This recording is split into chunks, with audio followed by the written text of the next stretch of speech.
İsmim Seyit Ali Tekgezer. Bu siyer sınavına peygamberimizin hayatını öğrenmek için, daha iyi becerileri yapmak için giriyoruz. Yani ben çok memnun oldum girdiğim için.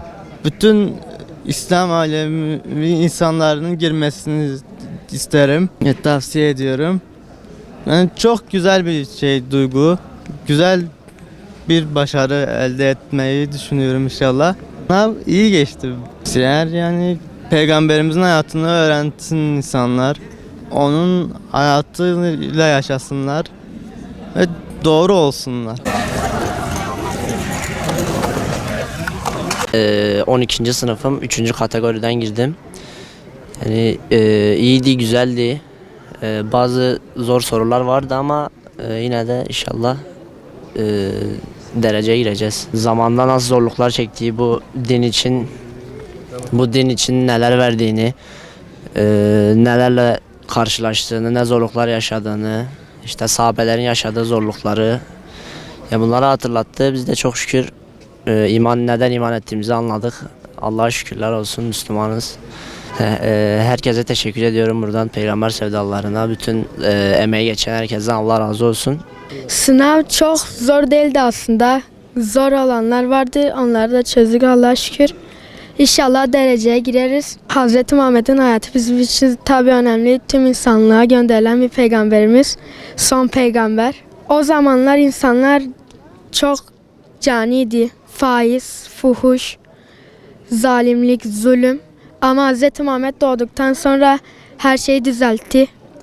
Allah'a şükürler olsun ki bu duruma gelmişiz. O dünyaya gelmiş geçmiş en ahlaklı insandı. En güzel örnekti. 1. kategorideyim. Okuduğum kitapta peygamberimizin hayatını anladım. Ne yaptığını, savaşta neler yaptığını anladım. Sınavım da çok iyi geçti. Siyer sınavım çok güzel geçti. Peygamberimizin girdiği savaşlar vardı.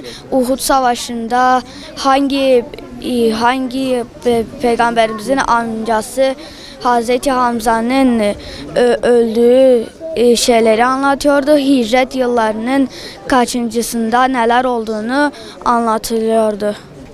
Ben 1. kategorideydim. Sınavım çok iyi geçti.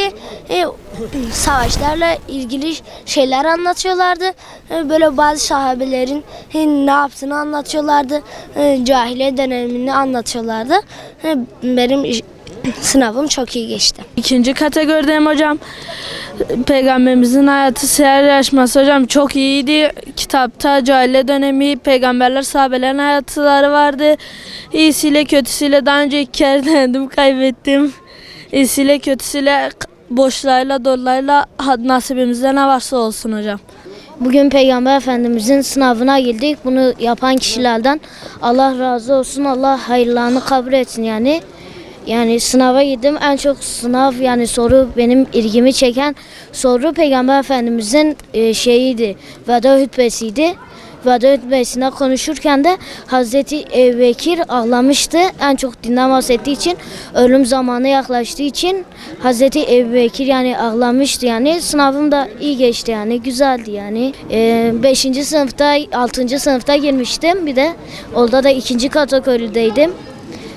Ondan sonra yani çok güzel geçti o da. Sınavım da çok güzel geçti o da yani. Ama başarı elde edemedik yani. Orada da en çok filler mi çekmişti yani.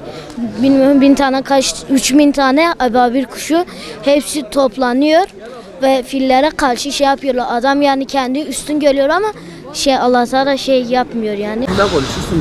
Bugün Peygamber sevdalarının düzenlediği siyer yarışmasına girdik. Sınav hem yorum gücümüzü güçlendirmekte hem de Peygamberimizin hayatı konusunda ilmi bilgimizin artmasına yardımcı olmakta. Yani ilmi bilgimin arttığını düşünüyorum. Yanlışlarımız çıktı tabi. Tabi bu yarışmanın sonunda verilen ödüller de bu yarışmaya katılmak için bir nevi teşvik. Bu teşvikler dolayısıyla çocuklarına katılımı aslında Müslümanlara daha yardımcı olduğunu düşünüyorum. Allah yardımcımız